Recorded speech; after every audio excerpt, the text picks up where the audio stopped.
May mga post o video ba sa Facebook mo na ayaw mong makita dahil sensitive? Sa video na ito, ituturo ko kung paano i-hide o bawasan ang mga sensitive content sa Facebook.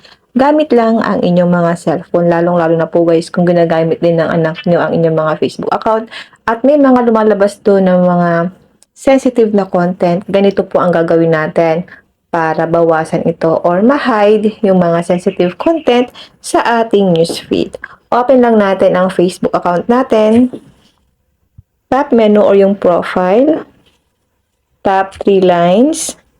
Tap settings and privacy. Tap settings. Tap content preferences. Dito guys, piliin nyo dito ang sensitive content. At piliin nyo po ang showless, then itap nyo po ang safe.